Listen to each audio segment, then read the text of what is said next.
महर्षि व्यासदेव उनके भ्रमण के दौरान उन्हें देखने को मिला कि एक छोटा सा कीड़ा अस्वाभाविक रूप से तेजी से आगे बढ़ रहा है।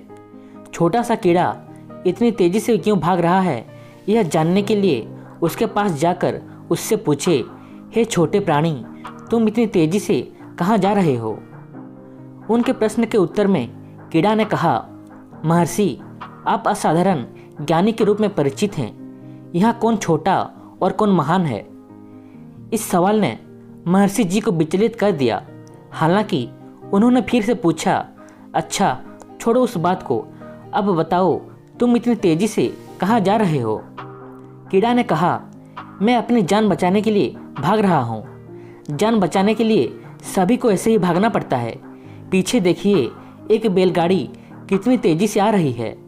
महर्षि जी ने कहा, तुम्हारा एक कीड़े के रूप में जन्म हुआ है। यदि तुम मर जाते हो तो तुम्हें इससे बेहतर जन्म मिल सकता है। कीड़ा ने कहा, मैं कीड़े के रूप में जन्म होकर कीड़े जैसा व्यवहार करता हूँ, लेकिन ऐसे अनगिनत जीव हैं जिसे ईश्वर मानव शरीर प्रदान किए हैं। उस शरीर में अधिक ज्ञान प्राप्त करना संभव है, लेकिन अच्छे शरीर, बेहतर जीवन के साथ भी अधिक से अधिक लोग ज्ञान प्राप्त करने के लिए अनिच्छुक हैं और मुझसे भी हीन व्यवहार करते हैं। महर्षि कीड़े के उत्तर से चौंक गए और दंग रह गए, लेकिन उसके उत्तर में न झुटलाने वाले सत्य था।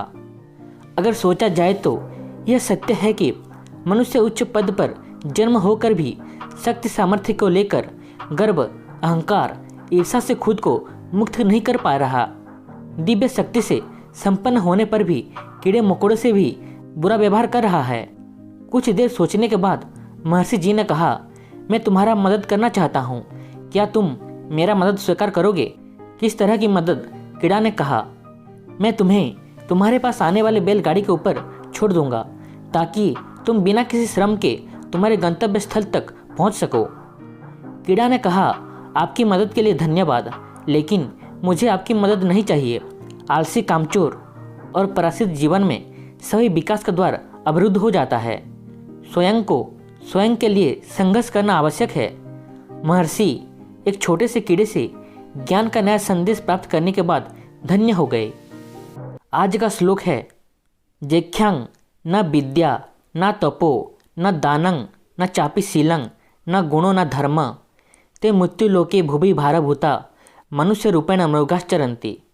इसका अर्थ यह है कि जिसके पास ना ही विद्या, ना ही तप, ना ही दान करने की क्षमता, ना ही शील और ना ही गुण है, वो सभी मनुष्य के रूप में चरने वाले हिरण के समान इस पृथ्वी पर भार हैं।